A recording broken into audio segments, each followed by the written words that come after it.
इसी के साथ मैं आप लोगों के बीच में स्वागत करना चाहूंगा श्री नारायण दत्त शर्मा जी, जो कि यहाँ के एक्स एमएलए भी रह चुके हैं। हमारे इस वीडियो को पूरी तरीके से देखें, शेयर करें, लाइक करें, कमेंट करें, ताकि आपके पास ऐसी ही कॉन्वर्सेशन आती रहे। इसी के साथ मैं आप लोगों के बीच में स्वागत करना चाहूंगा श्री नारायण दत्त शर्मा जी, जो कि यहाँ के एक्स एमएलए भी रह चुके हैं। आपने पिछले चुनाव में भी अपना पार्टिसिपेशन लिया था बीजेपी की बैनर के अंदर। बीजेपी के नेतृत्व में आपको यहाँ से टिकट मिली थी और जैसा कि हम लोग भी जनता में जाते हैं, तो हम लोग ये मान रहे थे कि आप इस सीट को जीतने जा रहे हैं। तो आपके हिसाब से इस सीट को लूज करने में जयचंद कौन है? ना कोई जयचंद होता है, जयचंदों का कोई इतिहास भी नहीं होता है। तो ये तो हार जीत है। मुझे ऐसा लगता है मेरे भाई, बदरपुर में मैं नहीं हारा, बदरपुर की जनता हारी है। अच्छा, हारने की बात यह है कि राम सिंह नेताजी भी 3 बार हारे थे। हाँ जी, बिदुड़ी जी भी 3 बार हारे। ऐसे में ये कहना चाहूंगा कि यहां पर ना सिर्फ धन जीता है, साड़ी जीती है, कम्बल जीता है, तरह है। रोड सड़क नालियां पहले भी बनती रही हैं, नेताओं का स्तर बढ़ता रहा है, क्षेत्र का स्तर नहीं बढ़ा है। मुख्यमंत्री जी आए, हमारे क्षेत्र में मुख्यमंत्री जी आए, सारे सांसद आए, हमारे सारे काउंसलर्स आए।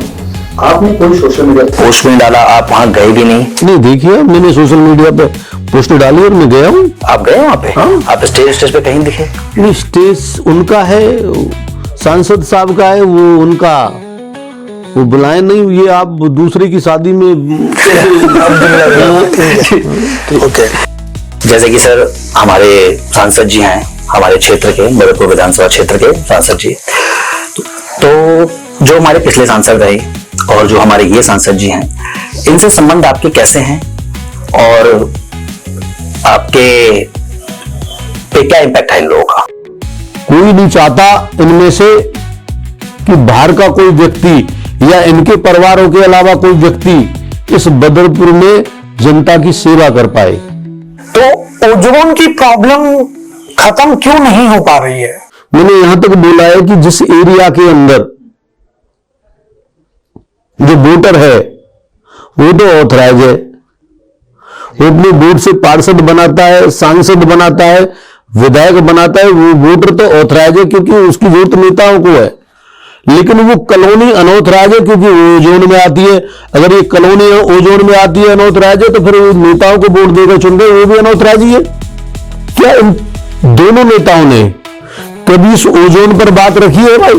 अब तो ओजोन, आदरणीय सांसद साहब जो विधायक थे तब वो कहते थे उन्होंने लगवाया है, ये कहते थे उन्होंने लगवाया है।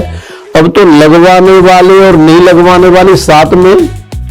2020 में मोदी चौक के ऊपर 4-4.5 एकड़ जमीन, जिस जमीन के खसरे में से बारात घर बनाए, स्कूल बनाए, पहचान पत्र कार्यालय बनाए, उसी खसरे में थे।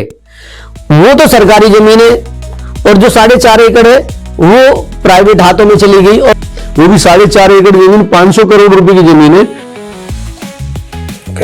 क्योंकि लोगों को सहानुभूति लेनी है कि हमारा आखिरी चुनाव है। पॉलिटिक्स में सबसे मुश्किल चीज क्या है आपके हिसाब से? चमचागिरी करना जी। लेकिन जब हम नेता चुनने की बारी आती है